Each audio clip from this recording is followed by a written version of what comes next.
Midway, a movie about World War II, like first thing America did right after Pearl Harbor.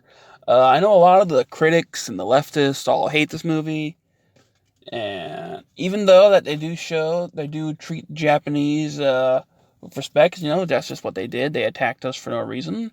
They did a preemptive strike, thinking that they couldn't survive a long war with us, so they would do a short, so they try to do shortly and get rid of us, even though America wasn't in the war until Japan attacked us. And it showed how the Chinese helped Americans who helped attack Japan, and that they helped get the Americans to safety. And and it doesn't feel like a regular war movie, like something you'd think. Because most war movies, you think, okay, the guy does all the heroic stuff, he's going to survive, he's going to make it through and everything. Like one or two people might die. This one, everybody that does something heroic will end up dying. Like you think, okay, this guy's going to be the main character in the story. Nope. Okay, this guy's going to be the main character of the story. Nope. Okay, this guy's going to be the main character of the story. Nope. And just what all the different soldiers did on both sides. How if they had listened to the intelligence agency, who knew Japan well, who worked for them for the ambassador side of the Navy before the war, how they may have been able to avoid Pearl Harbor or so many deaths. It showed how the divisions helped out, pilots and everything. And I know people like Wilk Randolph said that the actors in here can't act or anything. But I didn't see that. I thought they all did fine. None of them seemed horrible to me. Like, if you want to see some horrible acting, go watch Batwoman. Now, there's some horrible acting.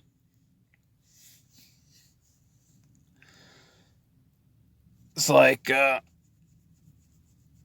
Dennis Quaid, I thought he did fine.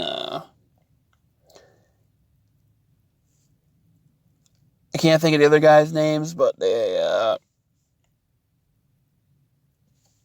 actors that you mostly point out and say, oh, that guy and that thing, and those kind of people, besides Jonas brother who was in it, who I think is trying to become an actor now. I think he's trying to put his music career behind him, which, good for him. He acts decently enough, in my opinion. I love the score of it so much that I actually went home after seeing it and bought it. This will be definitely a movie that I will be watching again. I'll probably end up buying it. As I said, I actually enjoyed it. It was one of those ones where I actually was shocked by some scenes, and it was actually had me on the edge of my seat, or whatever you want to call it, at some points. Even though, obviously, America wins the war, or the Allies win the war, Britain, America, China, Australia, the quote good guys who weren't on the people who weren't on the Nazi side.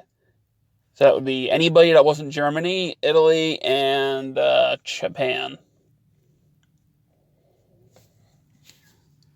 I don't know why they don't like it. I mean, I could see maybe them hating it if they made the Japanese people turned out to look like horrible monsters. But even the Japanese guy who was in charge of the Navy thought that the guy in charge of the Army was an idiot for attacking America the way he did. And they had Chinese actors, so it's not like they didn't have Japan's Japanese actors. And it's not like China helped us make this movie because, well, they hate Japan. Those two have hated each other since World War II. And maybe a little before that.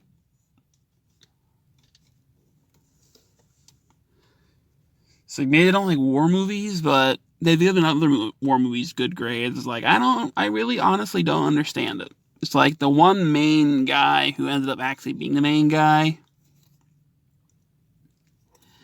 He kind of seems like a TV actor, if that's like an insult or something. But all the other ones picked it up and made him look better. And, they have to get people that look like the real people and get people who sound like them, I guess, with the accents. Because, anybody, you give anybody a New York or New Jersey accent, no offense to those from those areas, you're gonna sound stupid. Those accents just don't lend themselves to intelligence. That's why the joke in King of Queens is Carrie couldn't go on and become a paralegal until she got rid of her thick New Jersey accent. And there are other movies and TV shows that have all done this. They use the trope of New Yorkers and New Jerseyans sound stupid. Same thing with people from Chicago and all that. And the people with heavy, thick accents, especially if you're not from that area, aren't going to sound that smart to you. Unless it's like Britain and all that crap, because those people have like that accent that everybody, well, I say everybody, it's just a generalization, but loves and thinks it sounds intelligent. That's why all bad guys are from there, or super smart bad guys.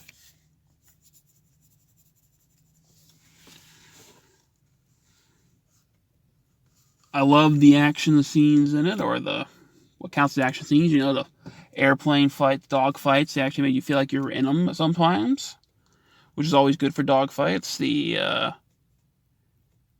action scenes when the Pearl Harbor was attacked, it wasn't as long as Pearl Harbor. Like if you want to see Pearl Harbor, like the attack in full, watch Pearl Harbor. Midway mostly focuses on what happens at events directly following Pearl Harbor. At least on the ocean front. It's not on the land front. If you want the land front, it would be like Hacksaw Ridge and, Saving Private Ryan was fake. You still got to see it like in Saving Private Ryan. And there are other war movies that are you can probably actually watch the entirety of World War II. Like you can watch the end of World War II in The Monuments Men. And you can watch how the Germans wanted to kill Hitler towards the end in Valkyrie. It's like, you could honestly probably watch the entirety of World War II on the screen because they made so many movies about it. I'll personally give this movie a B, and if you like war movies, if you like historical films, I'd suggest it. If you want some popcorn, turn your mind off flick like the Avengers crap, you're probably not going to watch it. Thanks for watching. See you next time.